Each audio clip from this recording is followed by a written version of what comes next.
You're listening to the Save the Date podcast, where we talk all things weddings, jewellery and romance. With love from Cullen Jewellery.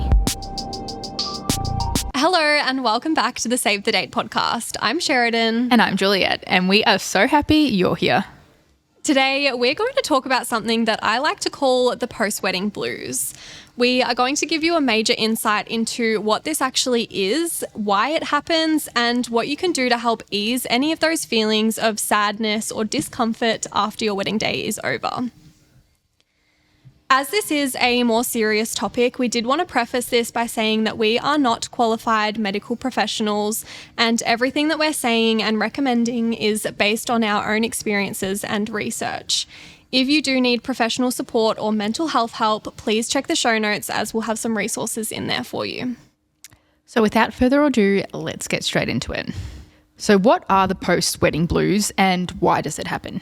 So basically, post-wedding blues are just feeling really sad, I guess, after the wedding day is over, and almost mourning it and feeling, I guess, a little bit of grief over it as well. What I think is important to note is that it doesn't mean that you didn't enjoy the day looking back on it. You most likely had one of the most amazing days of your life, and that is why you're kind of sad now that it is over. Yeah, and I guess it's such a significant event in most people's lives that it's almost this massive build-up, and you've got all these like expectations and you're so excited for it, and you peak and you get this really big high, and then I suppose after that, it's done. I suppose it's very normal to then feel a bit, I guess like there's something missing, or there's, something's not there anymore. Yeah, 100%. Yeah. And it's important to note, I guess, that this is really common after not just a wedding, but after any big, meaningful experience or life event, especially one that you have been looking forward to for a long time. So this could be something like a holiday. It could be a concert. I know Juliette and I both went to the Taylor Swift Eras tour, and I know I am definitely feeling some post-concert depression afterwards, which is, I guess, what prompted me or us to kind of bring this into the episode today, because I remember feeling this a lot straight after my wedding, and feeling it again after the concert just kind of brought back all of those memories. But it is very common. It's very normal. A lot of people feel it. So if you are kind of in that stage right now, definitely don't feel alone, because you're not the only one going through this. Yeah. And I think as well, there's that element of you've spent so much time on your wedding, which I suppose, again, if you want to use other examples as well, like people may have been spending a lot of their spare time making an outfit for a concert or whatever your situation may be. It's almost like you may feel like you've got all this extra spare time now, and it's like, what do I do? And I guess maybe that feeling of a little bit of loneliness may start to creep in, or that you kind of don't know where to go, or you're a bit directionless of like, what do I do now? And these are all very normal, natural feelings after something like this. Yeah. And also getting married, it signals a start of a new chapter in your life. And even though you kind of know that it's coming, it can still feel scary once you're actually in it. It's like, if you have a career change that you've been really excited for, it can feel super scary walking into your first day at that new job. Even though it's what you wanted, it's still just like a scary, and it's kind of unknown territory going into a marriage. Like you think about your wedding and it's this big party, and then the party's over and now the actual marriage begins. Yeah. The other thing I want to add to that as well, with, I guess, a big life change that I guess is probably something more common with females, is also changing your last name. And I know these days it's very common to still keep your own last name or even hyphenate. You obviously don't need to change your name at all. But a lot of people still choose to do it because they want the same last name as their partner, or they want the same last name eventually as their children, so they change it.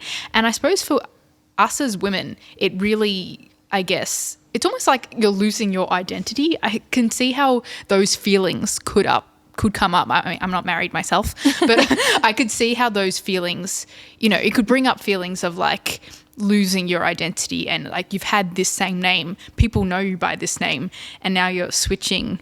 And at the end of the day, it is just a name. But at the same time, I suppose there's that loss of identity almost. Yeah, 100%. That's actually something that I'd forgotten about. And definitely when you get married and then you've got to go through or if you're wanting to go through the name changing process, it can be like just a bit strange. And even still, like almost a year later for me, I'm like, I'll get a letter in the mail that has my new name on it. And I'm like, who's this? Yeah, there's like a little bit of a disconnect at first between like your old name and your new name. And it's like, who is this person? Like, you're still you, but yeah. Everything's, I suppose, a little different. Yeah. So, I guess, I mean, some people may choose to not change their name. It's all comes down to personal preference. But, for those of you who do decide to change, I can see those feelings again. Very common, very normal. Yeah. So some of the signs of, I guess, post-wedding blues, Juliette touched on a few of them before, but they can include boredom, lethargy, loneliness and isolation. Also a lack of pleasure. Sometimes things can just feel uncomfortable. Even with your partner, things can just get a little bit kind of strange. And another one that is very normal is having some slight doubts about the person that you're married. It doesn't actually mean that you're doubting that you've married them and that, you know, you've made the wrong decision, but it is a big thing to be marrying someone. So it's very normal to kind of sit back after the wedding and go, oh my goodness, I hope I married the right person. Yeah. And I suppose it's just kind of almost like these feelings of like it's finalized, it's official, even though nothing has actually changed. Yeah. It's still, I guess, I could see how it could bring up those feelings where, it's not necessarily that you actually regret anything or you're unhappy. It's more, I guess, just the feeling of change, which I think is to humans, the feeling of change does kind of bring up almost fear in a way, or it's like anxiety. Yes, it makes you feel uncomfortable, which is just a natural human response. It triggers like the flight or fight, I think, or something like that. I don't know. Yeah, probably something like that. Yes, I can't remember what it is, but I know it is. I have heard that that's a thing. Yeah, where it's just the feeling of change. So we're going to move on to now. We know what it is. We know kind of what it feels like. Now we have some tips on what you can do to actually deal with it, both kind of before the wedding, on the wedding day, and then after the wedding has happened. So the first thing that we'll touch on is during the wedding planning process, just some things that you can do, I guess, to help alleviate and hopefully have those post-wedding blues not be so bad. The first one is to be really mindful when you're planning your wedding to avoid comparing what your wedding is going to be to what other people's weddings are. Whether it's, a family member or a friend's wedding or someone on social media, just try to avoid thinking about, your wedding versus theirs, because it's not a competition on who has a better wedding. It's not about that.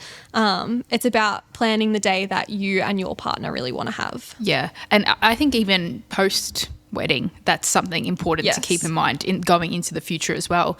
And I feel like maybe this could be a really big thing, maybe in that first year of marriage where everything's still quite fresh. And I feel like a lot of couples, when they're getting married, a lot of their friends are also at that same point in life where they're also getting married. So you have a lot of weddings during that season of life.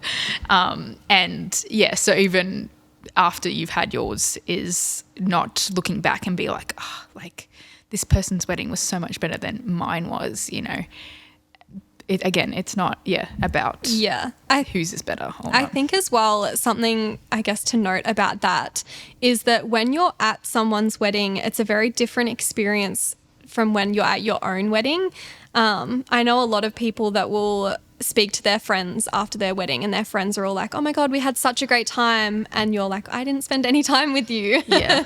So that's another thing to think about when you're looking at a friend or family member's wedding compared to your own, is that the experience of a guest versus the experience of you as, you know, the person getting married is worlds apart. Yeah, that's a good point, actually. Yeah. Because, I feel like it's just a completely different view of the day when it's yours compared to being a guest. Yeah. And obviously there's a lot more responsibility when it's your own, when you're the one hosting. So, you really do. It's a completely different experience when you're the one getting married and then versus being a guest at someone else's. Yeah. Yeah, I would have loved to like go back in time and be a guest at my own wedding. Yeah, how fun would that be? Yeah, I think it would be so good. Because, obviously you are kind of still thinking about things that could go wrong on the day or things that maybe didn't go perfectly to plan earlier in the day or anything like that. So it would, be so cool to be go back your and see own that. guest. The next point on our list that you kind of want to keep in mind beforehand is to recognize that your wedding isn't the same as marriage, and have an open discussion with your partner about how you want your marriage to be and like maybe some of your expectations. And I mean, I feel like maybe couples who have been living together already have their kind of routine of daily life and what that looks like, but maybe you're someone who hasn't really lived with your partner beforehand, and that it's a good idea to have that discussion with them and be like, you know, who's doing what around the house, or this is like you want to once or twice a week you want to, you know, spend quality time with each other, that's like scheduled in so you know that's going to happen, that kind of stuff. Yeah, that's a really good one. The next point that we also have is to plan your honeymoon for a few weeks after your wedding. The reason for this is because it gives you something to still look forward to after the wedding is over. So like we sort of mentioned earlier, you can get kind of these post-event blues after like a concert or a holiday. So if you are going straight from your wedding to your honeymoon, then you come back and you just have to go back to work.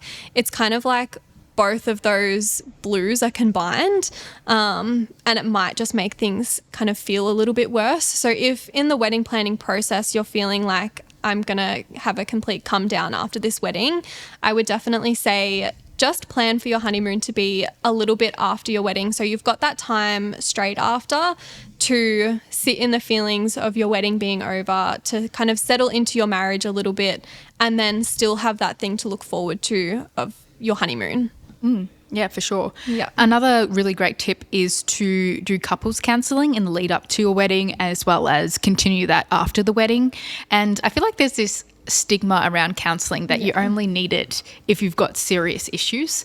And sometimes it's just a really safe space to bring up discussions with your partner that you normally wouldn't have a chance to do with your, I guess, daily busy life.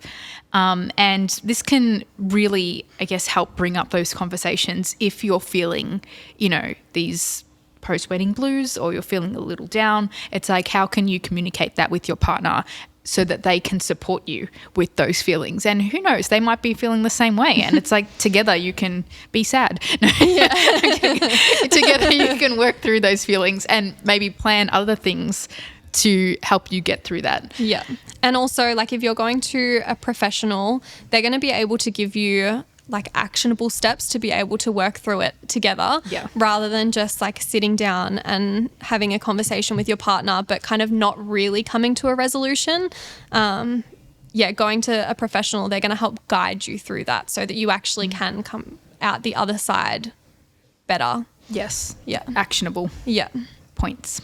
All right, let's move on to your wedding day. What can you do on your wedding day to help this? Tell us. So the main thing that I would say for you to do on your wedding day is to really prioritize the things that are important to you. So whether this is spending literally the whole day like linked arm in arm with your spouse so that you don't ever feel like you didn't spend enough time with them, or it might be literally breaking up for the night and not breaking up, not spending the night together and mingling with your guests so that you do kind of have that more party experience with your friends. Like either way is literally fine, but definitely have that discussion together and make sure you prioritize what is most important to you. I saw a TikTok not too long ago of a bride and groom, and in their speech, or in the groom's speech, he pretty much said straight out to all of their guests that we will not be doing the rounds tonight. Like, we want to spend as much time together as we possibly can, because all we hear from other couples is that they didn't spend enough time with their partner. They said, we're not going to go and speak to any of you. If you want to speak to us, absolutely come up. We'd love to speak to you, but you're going to have to make that move, because we just want to be together. Yeah. And I think that's really beautiful, like setting that boundary for your guests, that please don't expect us to come up to you, to make conversation, to come over and dance, because we just want to be together. Yeah, I think that's really sweet. But yeah, again, it's all about personal preference and what you want during your wedding and your day, if you want to spend as much time as possible together with your partner. Yeah, even if like you want to leave the reception early, like leave the reception early, or if you want to find a quiet place, or if you want to be in the middle of the dance floor, it doesn't matter what it is that you want to do. Just make sure that what you're spending your wedding night doing is what you have always wanted to. Yeah. And I think as well, as another point, is also trying to, I guess, see the bigger picture and not stress too much on the day about any little things that go wrong, because it's easy for those little things then to stew on them later on and be like, oh, like that didn't go to plan, like I'm so annoyed, and then that can just brew later on post-wedding. So yeah, like on the day, just be really kind of open-minded, and just people will still enjoy themselves even if little things do go wrong throughout the day. Just try to keep enjoying yourself and it is what it is. Like, if things do go wrong, it's not the end of the world, and don't let that get to you later and have the thoughts that like, oh, if this didn't happen, it would have been perfect. Like, no, it was perfect. Trust me. Yeah. I think on that note as well, if there's something that's like not how you envisioned it or not how you planned, and there's an opportunity to speak to somebody and kind of ask the question, can this be changed? It's not what I had in mind. Ask the question, because if you don't ask that question, you're kind of always going to be wondering if it could have been different. Like, as an example, on my wedding day, the way that they had the reception laid out was like almost perfect, but I had expected the tables to be like joined in, I guess, a bit of a U shape. And they weren't joined together. It was just like the head table and then two guest tables. And I noticed it as soon as I walked in, like on the day of the wedding, before like the ceremony and everything. And I was like, oh, whatever, like it's fine. And then literally the next day and ever since, I've been like, why did I not just say, hey, just wondering, like, is it possible to move the tables to be like this? It's more what I had in mind. Yeah. So like, if there is something like that you can just ask the question, there's still plenty of time for things to be changed. Ask the question. And if it can't be changed at that point, then at least you asked. You tried, Yeah. Okay, now let's take a look at things post-wedding. So what are some tips and tricks that could help you prevent post-wedding blues after the wedding? So the first thing that I would say is to try and take up a new hobby with your partner that can kind of replace some of the time that you spent wedding planning. So a lot of the times we'll say, oh, I don't have time to do this, or I don't have time to do that with my partner. We're busy doing other things. But if you think about all of the time that you did spend planning your wedding in the past 12 or 18, 6 months, however long you were in the planning process for, the chances are, you do have a little bit of time each week that you can set aside to do something with your partner. So yeah, I kind of like to call this switching the obsession, because in the lead up to wedding planning, you are kind of obsessing over planning your wedding. So after the wedding's over, try and find something new that the two of you can kind of obsess over together, whether it's like going dancing. If you really enjoyed, learning your first dance, keep going ballroom dancing. Like just because you only did it for one night doesn't mean you have to stop now. It might be playing a sport, or I don't know, literally anything. And in general, I feel like it's a really sweet way to kind of start off your married life, where you're, spending this really kind of quality time together, making that extra effort while doing something fun. it kind of, I guess, helps bring you closer together to do something you normally wouldn't be doing. Yeah. I think it's really sweet. This next one that we have is to make plans to look forward to. So these don't always have to be like a really big extravagant thing. It might just be, you know, a date night, a movie night, just anything that can kind of keep you excited with your partner. And I guess a good method for this is the 2-2-2 method. And basically all it is that every 2 weeks you'll have a date night, and that could literally just be like cooking a really nice meal, setting out candles on the dinner table, putting the phones away and, you know, eating a meal together. Or it might be something, you know, a little bit more fancy, going out, going to the movies, anything like that.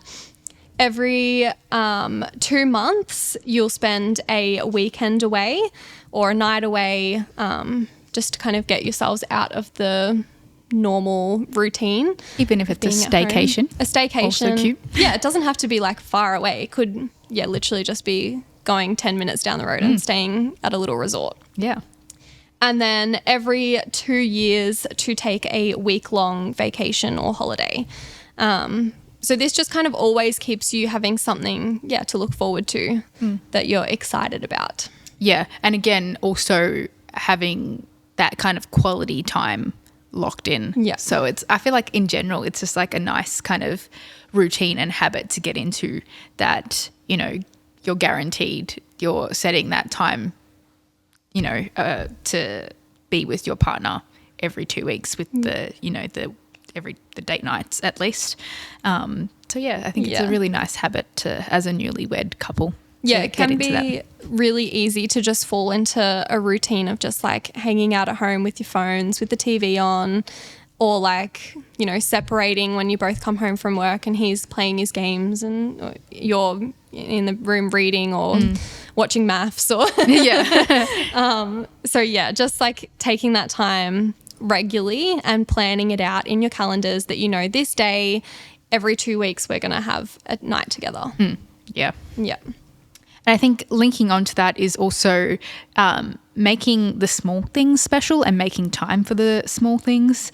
It can sometimes be that kind of daily effort into those small things that end up being the most meaningful and exciting. So greeting your partner when they come home from work, being really present and putting your phones away during a mealtime, sitting down with them maybe 10 minutes a day or 10 minutes after dinner and just kind of talking to each other about what happened throughout the day, and just really making time for those little moments, because again, I feel like it's very easy to slip into a routine that doesn't include that stuff, when overall, like, they're the little things that kind of really bring you guys together. And it's definitely those small things that really make the biggest difference long term as well. So like if you think about getting home from work, your partner is sat on the couch on their phone watching TV and they kind of just go, oh, hey.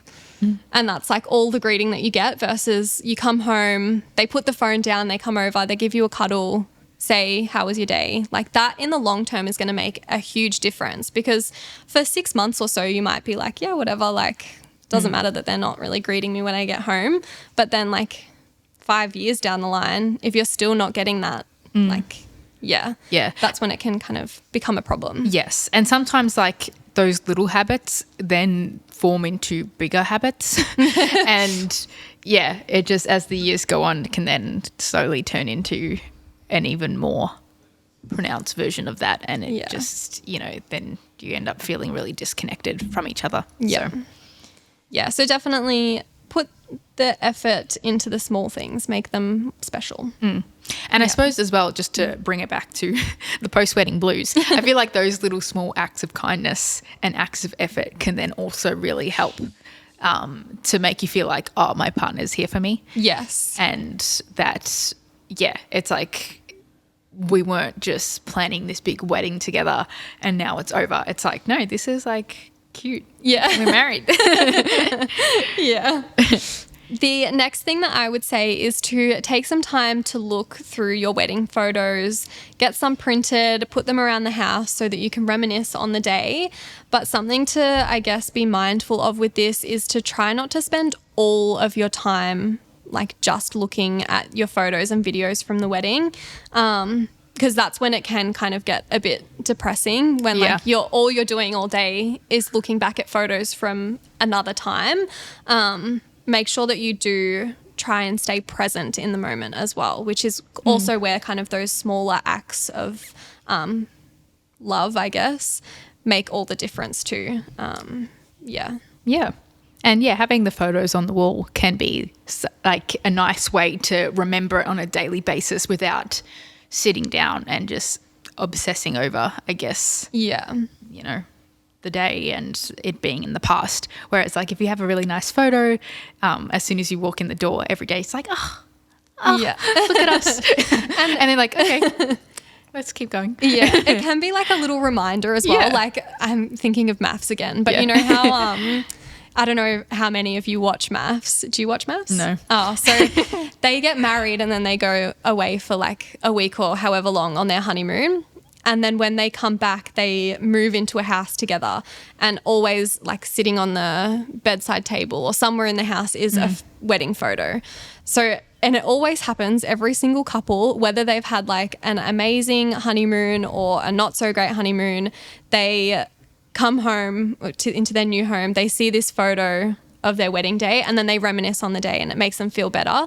So yeah, if you've got that photo kind of in your house all the time that you look at every day, it's just like that little reminder of like, oh my gosh, like we had such a great day. And then that can prompt those conversations of, let's talk about our marriage. Like we're married. Oh my God. Yeah. In like a really healthy way though. I feel like that kind of helps. So, all right, let's move on to some more general tips and just a more general discussion about it all. Go ahead. Yeah.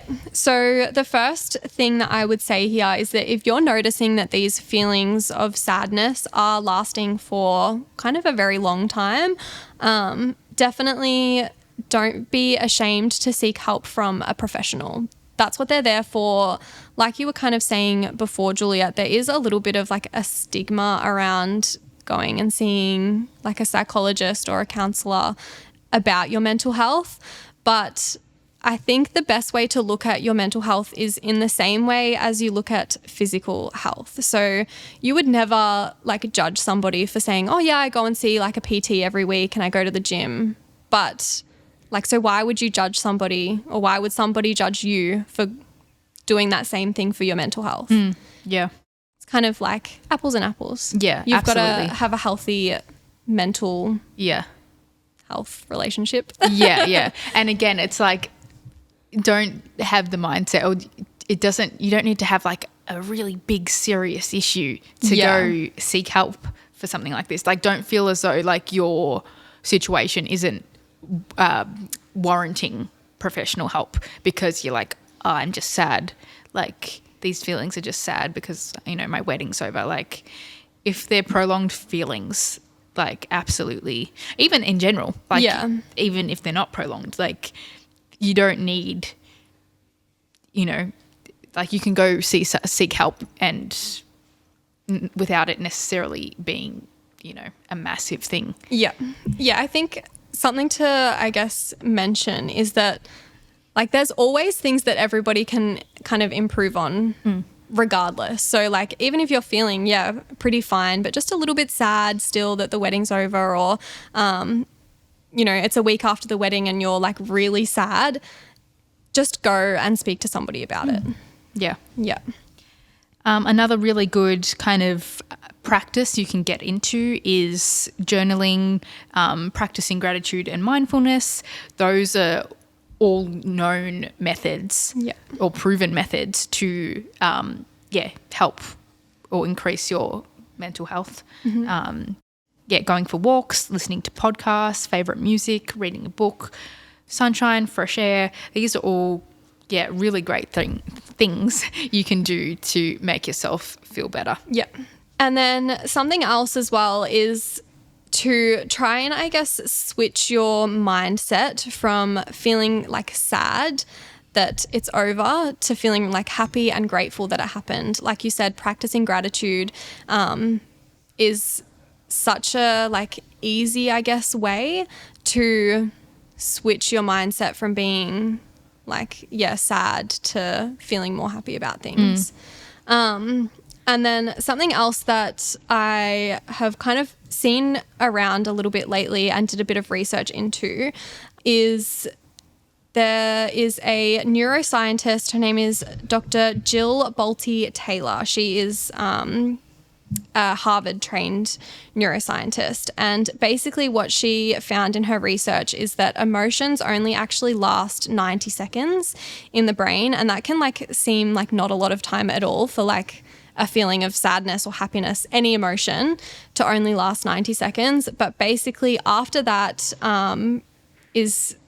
this might come across as like, I guess, kind of silly, but after that 90 seconds, it's basically if you're still feeling that same emotion, you're choosing to stay in that state of mind. So I'll read you a little excerpt from her book, which is called My Stroke of Insight, A Brain Scientist's Personal Journey. So it reads, when a person has a reaction to something in their environment, there's a 90-second chemical process that happens in the body. After that, any remaining emotional response is just the person choosing to stay in that emotional loop. Something happens in the external world and chemicals are flushed through your body, which puts it on full alert. For those chemicals to totally flush out of the body, it takes less than 90 seconds. This means that for 90 seconds, you can watch the process happening, you can feel it happening, and then you can watch it go away. After that, if you continue to feel anger, fear, and so on, you need to look at the thoughts that you're thinking that are re-stimulating the circuitry that's resulting in you having this physiological response over and over again. So basically what that is saying is that, yes, something happens and you feel that feeling, but if you continue to feel that over and over, it's your thoughts that are triggering that kind of emotional response. So it's kind of important to note that you can change your thoughts to be something more positive. As soon as you kind of feel this feeling come back, try and switch that thought to be something else. And I guess that's where even like therapy and stuff comes into it, and maybe gratitude and all that kind of stuff, because then that stuff is, I guess, or this is how I see it. I'm not a professional or anything. That you're through therapy and gratitude, you're training your thoughts to then not think that way. Yeah. So. Yeah. So especially like if you have thought a certain way about a certain thing for a long time, you have to retrain your brain to think differently. Yeah. And get to the root of what's causing that thought process. Yeah. So like you have had that thought probably thousands and thousands of times. So it's not going to be, a one-day thing where you switch that thought over and all of a sudden you're never going to feel that emotion because of that thing again. Yeah. It's the repetition, and that's why it's important, to either go to therapy or practice these mindfulness kind of things regularly, not just as a once-off. And that's what's kind of in the long term. This isn't like a quick one-day switch. No. It's a long-term change that just think differently. Just think differently. All my problems are solved. So I think that's important to kind of just bear in mind as well, is that yes, if you're feeling this way for a long time, absolutely go and seek professional help. But there are kind of little small changes that you can do every day that might help to alleviate it as well. Yeah. Yeah. And then obviously if there's more of a serious issue, that also then goes on to, something else and actually being diagnosed with something. Because that's always the possibility too, with this kind of stuff. So. Yeah, 100%. This is just a reminder that if you do need professional support or mental health help, we will have some resources in the show notes, so definitely go and check them out.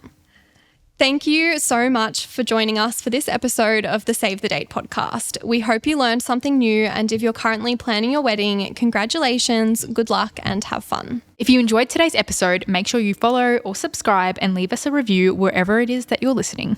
Make sure to come and connect with us on our socials at the Save the Date podcast and join our Facebook group, the Save the Date community. We hope you have a wonderful day or night, and we will be back with another episode next week. Bye. Bye.